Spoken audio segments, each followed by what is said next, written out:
Hi, so my name is Elizabeth Bacoli. I live in Saskatoon, Saskatchewan, Canada, and today we're going to talk about one of the philosophies I use when I'm looking at a space and preparing to change it or design a garden.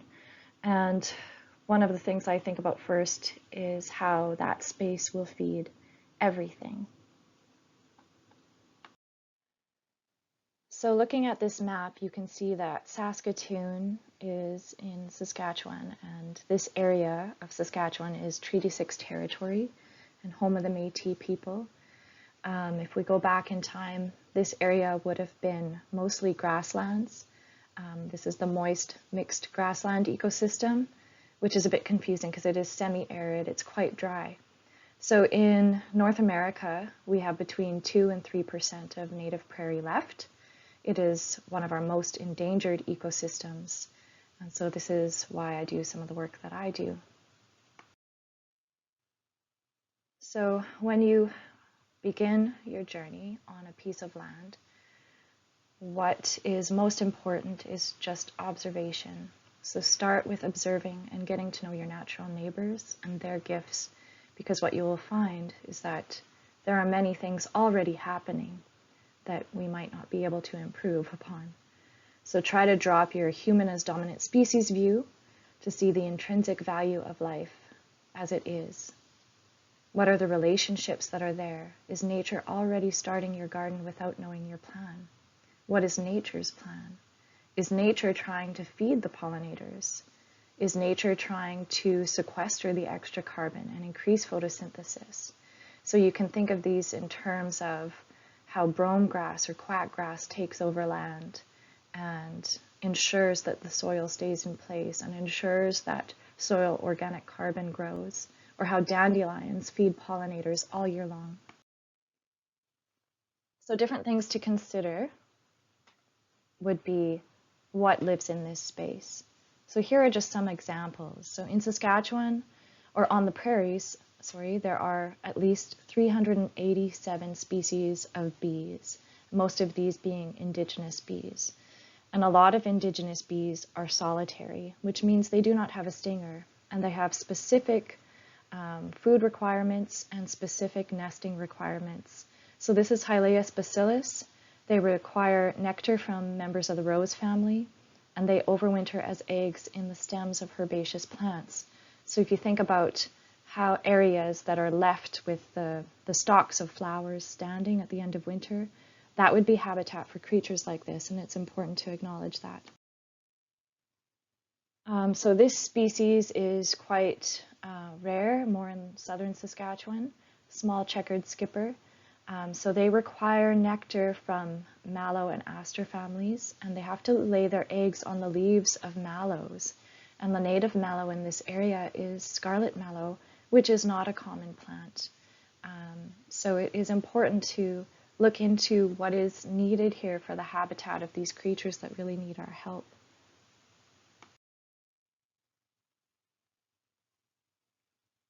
Now, some of the solitary bees are ground nesting, and so if we till the ground in spring or fall, we could be really messing with their ability to thrive. So this is a sweat bee in the Agapostemon genus. They require nectar from a variety of flowers, and they overwinter as eggs in the soil.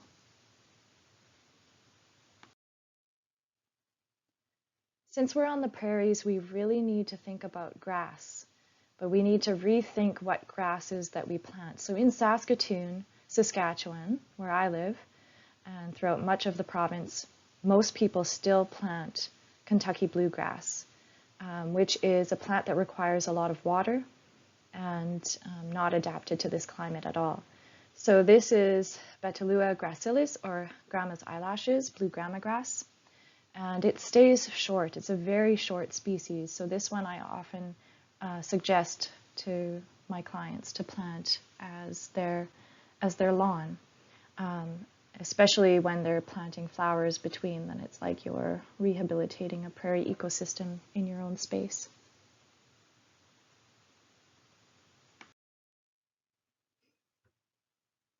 Now this is a drawing that's become quite popular. It's by Heidi Natura from the Conservation Research Institute in Wisconsin.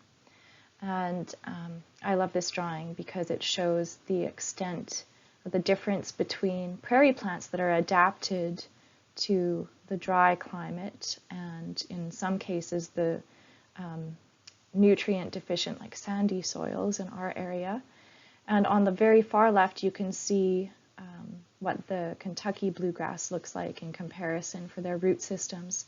And so that's why we need to have our infrastructure set up for watering of Kentucky bluegrass, because it's just not able to send down roots deeper into the soil. So when I talk about food for everything, some of the aspects of life to think about would be the soil microbes, the beneficial insects and the pollinators, and the predatory insects or invertebrates, like some of the arachnids and vertebrates. So when you're thinking of all of these things, you realize, oh, maybe I need to learn more about my space before I start doing something. So strategies for creating a micro-wildlife corridor, there are many, but I put these in a particular order. So rewilding, in some cases, the way that I'm using this word, this would be the least amount of work. Ecological salvage is a little bit more work, and we'll talk about what that means, than just landscaping with native plants, and then full-out habitat restoration. Also, you might want to consider growing your own food to protect ecosystems in other parts of the world. So here in Saskatchewan, we're very connected to places like California, which is having some water crises. And so the more that we can grow here, the better off they will be there. This area was in conventional agriculture for decades, and the land steward here decided that he wanted to support a pesticide remediation project that I was working on, and also plant eventually like a food forest and a native prairie landscape. And so the first thing that we did was we planted some food species and a patch of native grasses in the center of this area to have a space to work out from. And then I noticed that there was one particular plant that was coming up everywhere that hadn't been planted by us. And initially I started panic weeding it out because I wasn't sure what it was. And then once it flowered, we identified it as Dracocephalum, or dragon head, which is a native member of the mint family. And when it was in flower, this whole area was buzzing with life. It was feeding everything, and it covered all the soil. So soil never wants to be bare. And so this plant did this for us, and it was nice to just sit back and watch what nature was doing. Here we seeded some native grasses in some of the areas because, of course, being that it was in conventional agriculture, canola was one of our trouble plants in the area. So ecological salvage is another thing that people can do. So this is salvaging plants from development areas where there is still intact ecosystems. This was from a project where Highway 11 going north to Prince Albert was being twinned, and there were about 12 kilometers by 50 meters of plants in the transition zone, the boreal transition, which included aspen parkland species, native prairie species, and boreal species. And so with a truck and pots and people, we went and salvaged as much as we could. And then gardens quickly took form because you had all these mature species. So in this picture, it may look messy to some people, but to me, this is life. This is the ability to support many different beneficial insects and birds.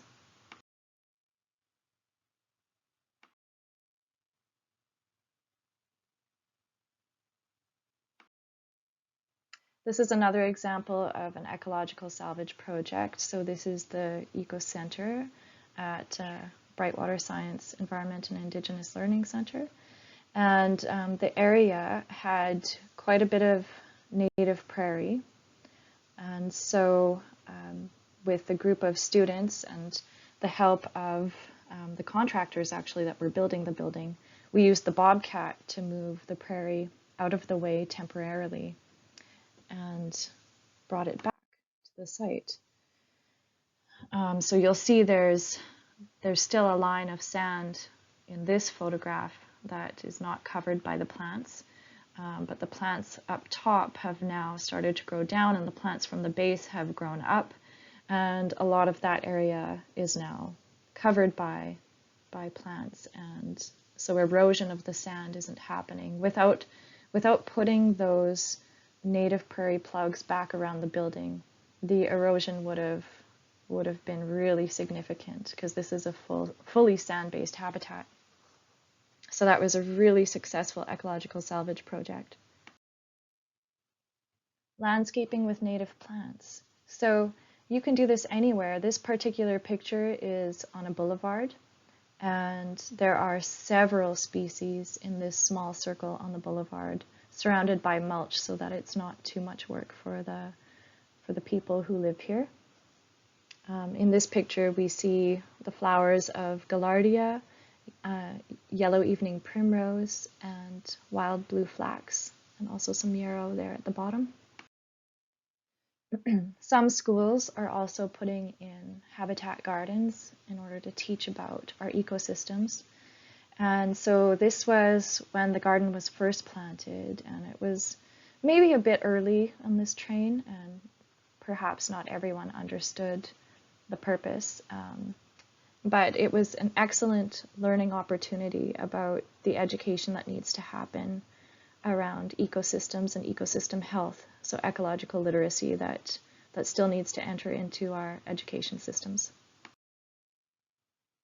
So this is what this part of the garden looked like at that time. So this was representative of native prairie in Saskatchewan. So we've got some purple prairie clover there in the middle with blue grama grass or grandma's eyelashes, some pasture sage, and even some echinacea up front here. In the areas in this particular schoolyard where it was shady, we put species from the boreal forest. So there were different different areas that represented different parts of Saskatchewan. So we've got the ostrich fern, we've got the star-flowered false Solomon seal, and lungwort and fireweed. There's also, because it's the city and we can extend some ranges a little bit, we did put showy milkweed, which some farmers detest because of its growth habits. But we also had, some monarch butterfly babies 1 year in this space.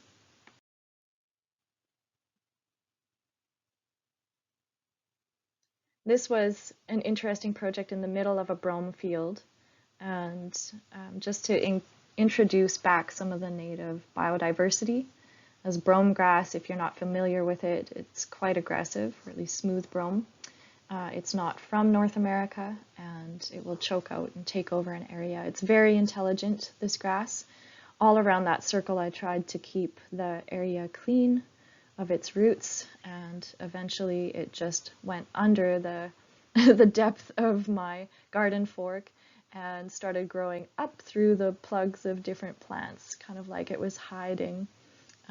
So I have a whole new respect for that plant. This is the project at Wanuskewin, where we planted also a pollinator garden, which also acts as an identification garden, an area where there are a lot of species in one space and people can come and learn about them. And that's what it looked like second year. So when I'm planning these spaces, I often plant some plants as quite mature. So second or third year plugs of prairie plants, especially the flowers. And then the grasses I seed as early in the year as you can, after the plugs are planted. And that's what this space looks like second year. These ones were quite mature. They were actually potted and they were salvaged.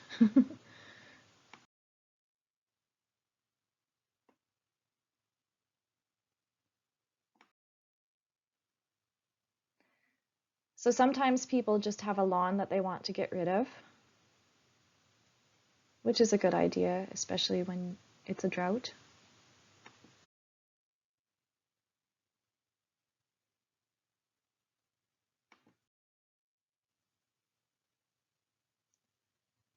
So this area very quickly became a space that looked like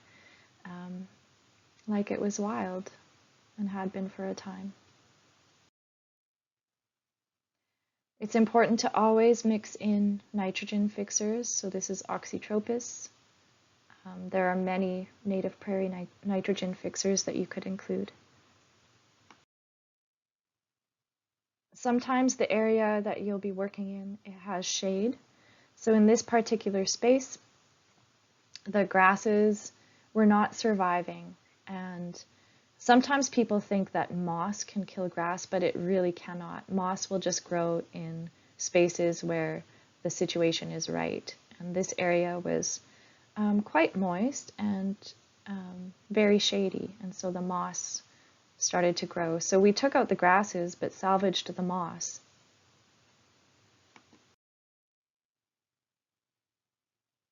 I can't wait to see what it looks like this year.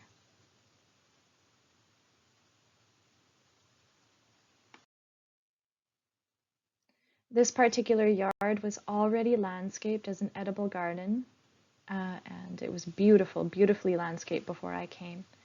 And the family just found it to be a bit too much work for how much they were going to be around during the summer.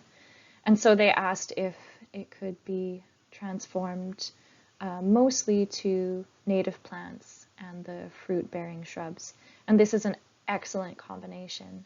They work together very well, the native flowers bringing in all kinds of pollinators for the fruit shrubs and trees. And it worked. There were lots of native pollinators around.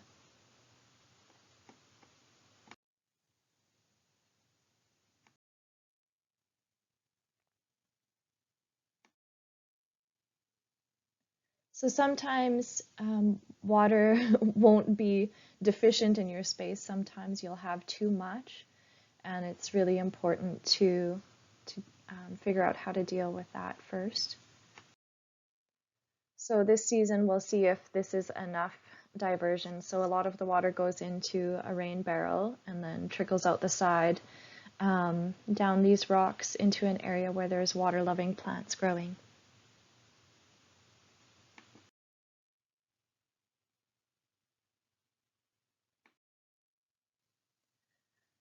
So the people that are land stewards for this space, after their house was built, they took the responsibility to return the area back to its native habitat.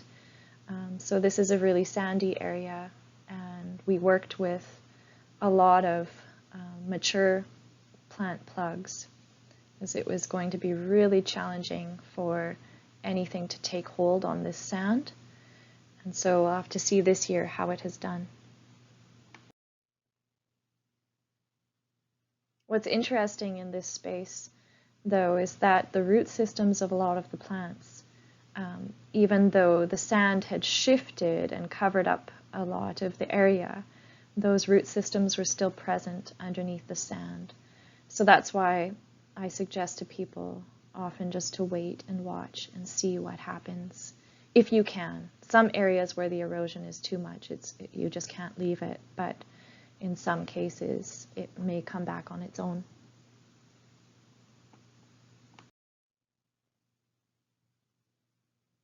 So each of these root trainer trays has about 70 species or 70 individual plants. So you can tell then how many plants we were working with in this area. Now, if you're interested in doing this on your own in Saskatchewan or Alberta or Manitoba, here are some plant sources for you. So Blazing Star Wildflower Seed Company is in Saskatoon, or just outside of Saskatoon. Prairie Originals is from Manitoba, but you can order and they ship. ALCLA Native Plants is in Alberta, and they also ship to places further away. Wild About Flowers. And then you could also do your own ecological salvage if you know of areas that are indeed intact ecosystems that are being developed, because the soil microbes, the plant communities, everything there, if you can salvage that, it's really beneficial. And then of course harvesting and starting your own plants from seed. If you have family that has pasture land that's still in native prairie, just ensure that you have permission and that you never take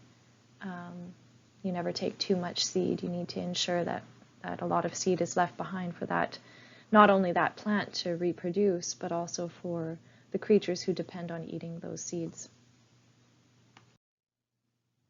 If you are starting to get into collecting and growing your own native prairie seeds, there's some things that you'll need to research a little bit more that I won't get into this presentation. So you'll need to learn how to cold stratify the seeds, which is just making sure that you give them the winter that they've evolved needing.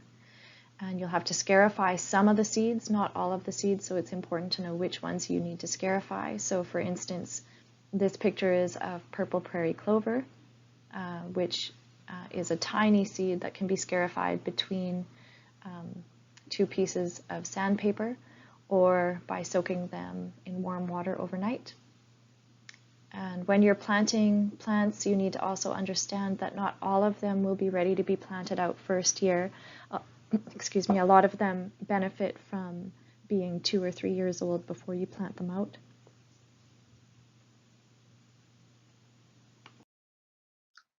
So if you need some help with your projects, these are some people in the Saskatoon area that could be of help. So my business is Lichen Nature, and there's my contact information. Then you could look up the others. So Prairie River Gardens, my colleague Genevieve Jones.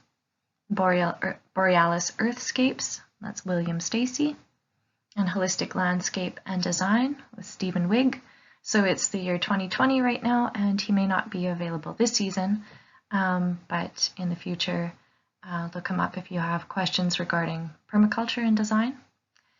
So thank you for watching this video. I hope it's helpful, and definitely send me any questions if you're starting this journey on your own. Okay, good luck and thanks.